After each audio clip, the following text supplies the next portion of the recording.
Hello Philippines, good morning. Once again, nandito naman tayo sa Davao Beach Club. Kuha tayo ng update sa ginagawang tulay Davao Samal Bridge. Yan na po. Ayun lang tayo naka-vlog nga ka-viewers ko kasi bumalik naman yung sakit ng tiyan ko, yung amoeba. Kaya na-confine ako sa hospital ng 3 araw. Okay, basta na kayo mga ka-viewers ko, tayo dito.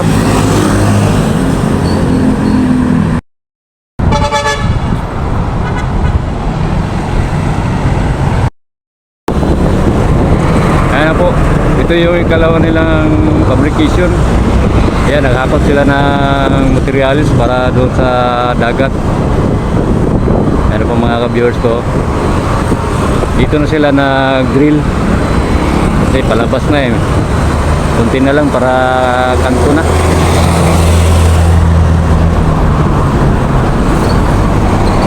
Ayan mga ka-viewers, okay, punta tayo doon sa loob, buha tayo ng panibagong update.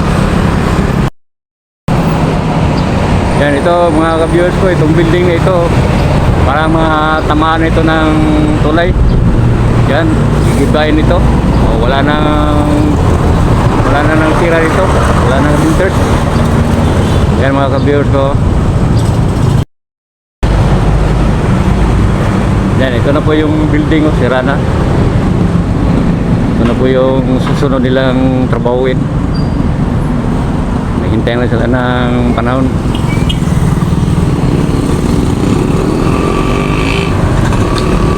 Yan.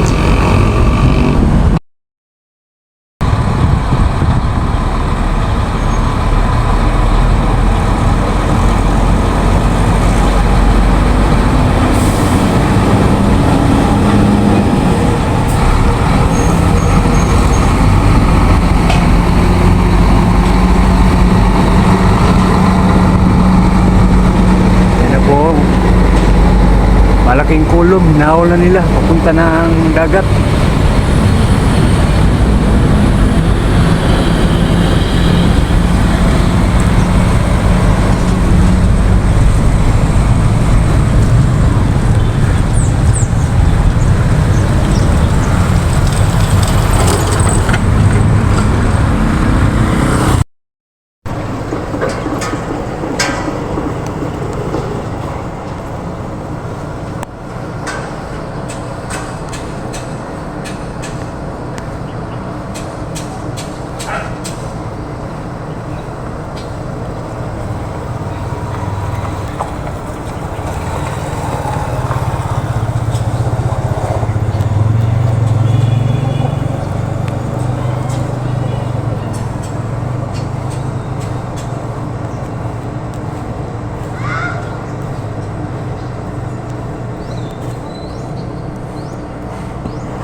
Ayan na po mga ka-viewers ko, ito na po yung trabaho nila.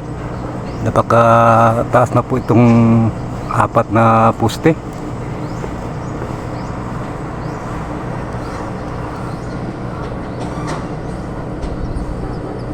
Ayan po mga ka-viewers ko. Yan, sipag ng mga Filipino workers at saka Filipino workers.